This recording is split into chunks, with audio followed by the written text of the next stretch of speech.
Сәлем қыздар, біз бүгін нәзік, жұмсақ, әрі ауызда еритін, бір жасалғаннан ақ шығатын бикеш саусақтары, яғни дамский пальчики тортын дайындайтын боламыз.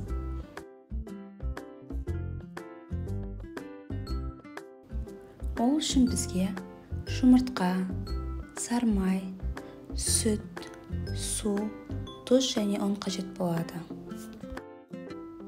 Ең алдымен темір ыдысымызға сүт, су, сармай, тұзымызды салып, газымызға қоямыз.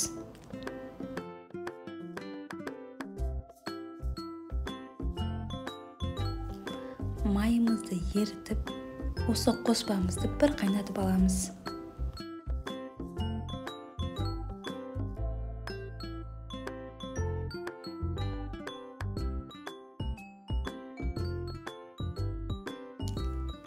Осы қоспамыздың үстіне ұнымызды салып, жақсылап араластырып аламыз. Осы қоспамыздың арасында түйіндер қалып кетпеуі керек.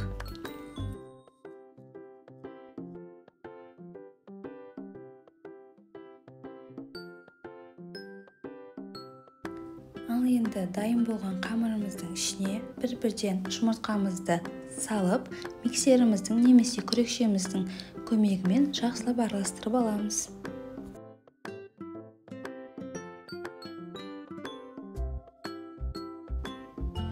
Дайын болған қамырымыз осылай ақбалы болу қажет, яғни сұйықтау болу қажет.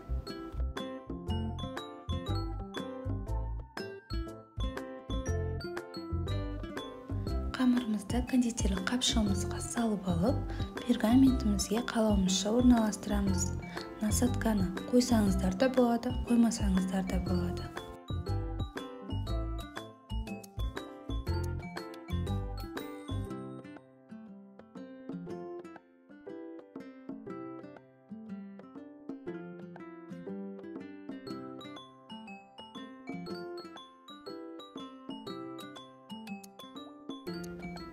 Менше осындай эклерлер шықты. Барлығы ісіңкі, арасы жабыспай, көтеріліп шықты.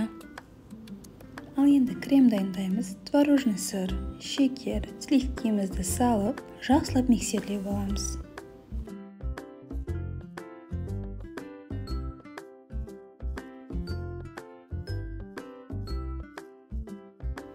Дайын болған кремімізді күрекшенің көмегімен араластырып, ішіндегі ауаларын шығарып аламыз.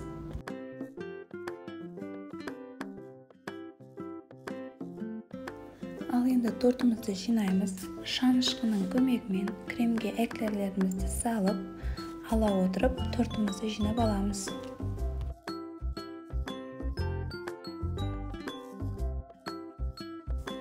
Менде осындай екі үлкен тарелка шықты. Бетін өздеріңіздің қалауларыңызша сәндесеңіздер болады. Мен шоколадты ерітіп пайдаландым, ал сіздер жеміс-жидектер пайдалансаңыздар болады.